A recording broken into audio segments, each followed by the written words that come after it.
Hello everyone, फिर से एक बार आप सभी का स्वागत है मेरा YouTube channel MD nursing education में। दोस्तों, आज की इस वीडियो में हम लोग 2015 के एनुअल एग्जाम में पूछे जाने वाले सभी क्वेश्चंस को सॉल्व करेंगे। जब मैं वीडियो बना रहा हूं तो यहाँ पे बहुत तेज़ी से बारिश हो रहा है, इसलिए आप लोगों को जो वॉइस मिलेगा वो थोड़ा क्लियर नहीं मिलेगा, लेकिन उम्मीद करता हूँ कि इसके बाद जो वीडियो मैं बनाऊँगा उसमें वॉइस आप लोगों को क्लियर मिलेगा। देखिए, यहाँ पर सबसे पहले क्वेश्चन पूछा गया, गिव द मीनिंग में पहला question day care centre. Day care centre का मीनिंग आप लोग इस प्रकार से लिखना है, a place providing care and recreation facilities for those who can not be fully independent, यानी कि जो फुल्ली इंडिपेंडेंट नहीं है, जिसका अपना खुद का घर कुछ नहीं है, उस तरह का पेशेंट को यहाँ पे केयर दिया जाता है। उसके बाद यहाँ पे पूछा गया है डेलूशन। डेलूशन का मीनिंग आप लोग लिखोगे, delusion is a false fixed belief which is not in accordance with one's intelligence and cultural background, यानी कि डेलूशन क्या होता है, एक फॉल्स और फिक्स्ड बिलीव होता है जो कि आपके आसपास में एक्चुअल में नहीं होता है। उसके बाद यहाँ पे आप लोगों को पूछा गया है एपैथी। एपैथी का मीनिंग आप लोग इस प्रकार से लिखोगे, apathy means lack of emotion.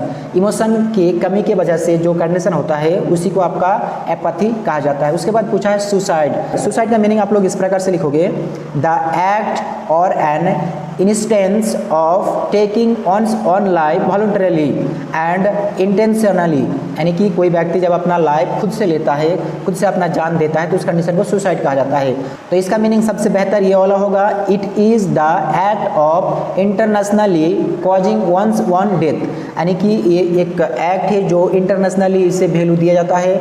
ये क्या होता है, जब कोई व्यक्ति खुद अपने से अपना जान देता है तो उस कंडीशन को सुसाइड कहा जाता है। उसके बाद यहाँ पे आप लोगों को पूछा गया है फिल इन द ब्लैंक्स। यहाँ पे पूछा गया ए नंबर में false feeling of memory is called, answer हो जाएगा आपका कॉन्फेबुलेशन। कॉन्फेबुलेशन का मीनिंग क्या होता है कि ऐसा व्यक्ति जिसके माइंड में फॉल्स फील होता है, फॉल्स बिलीव फील होता है, यानी कि फॉल्स इन्फॉर्मेशन फील होता है, जो आपको वो बोलेगा वो फॉल्स इन्फॉर्मेशन होगा। उसके ब्रेन में जो कुछ भी इन्फॉर्मेशन फील होता है पहले से वो फॉल्स होता है। एक्चुअल में वो जितना भी बातें आपको बोलेगा सबके सब फॉल्स बोलेगा, बनावटी बोलेगा। एक्चुअल में उसका रियलिटी में कुछ भी नहीं प्रेजेंट होगा। उस कंडीशन को कहा जाता है कॉन्फेबुलेशन। उसके बाद यहाँ पे पूछा गया है एक्सपेंशन ऑफ ECT, आंसर हो जाएगा आपका इलेक्ट्रोकॉन्वल्सिव थेरेपी, यानी कि एक्सपेंशन का मतलब होता है फुल फॉर्म। उसके बाद यहाँ पे पूछा गया है disulfiram is and space drug, answer हो जाएगा आपका अल्कोहल एंटागोनिस्ट ड्रग। उसके बाद यहाँ पे पूछा गया है lack of awareness of correct time place and person is termed as, answer हो जाएगा आपका डिसओरिएंटेशन। डिसओरिएंटेशन उसी को कहते हैं जब किसी व्यक्ति को अपना प्लेस पता नहीं होता है, कहाँ पे वो प्रेजेंट है, टाइम क्या है, उसके आसपास का इन्वायरमेंट क्या है, उसे कुछ भी पता नहीं होता है, तो उस कंडीशन को ही डिसओरिएंटेशन कहा जाता है। उसके बाद यहाँ पे आप लोगों को पूछा गया है next fill in the blanks. ये number the act of interpretation of stimuli is, answer हो जाएगा आपका परसेप्शन। उसके बाद यहाँ पे पूछा गया है पायरोफोबिया मीन्स, आंसर हो जाएगा आपका an extreme fear of fire, यानी कि आग से डर लगने की कंडीशन को ही पायरोफोबिया कहा जाता है। उसके बाद यहाँ पे पूछा गया है the act of over eating is, answer हो जाएगा आपका बिंज ईटिंग और बुलिमिया नर्वोसा।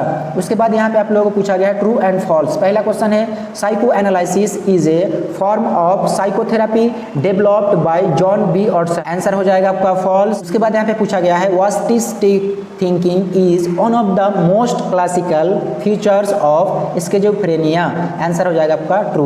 उसके बाद यहाँ पे पूछा गया है delusion is an emotional process of coping with a loss, answer हो जाएगा फॉल्स।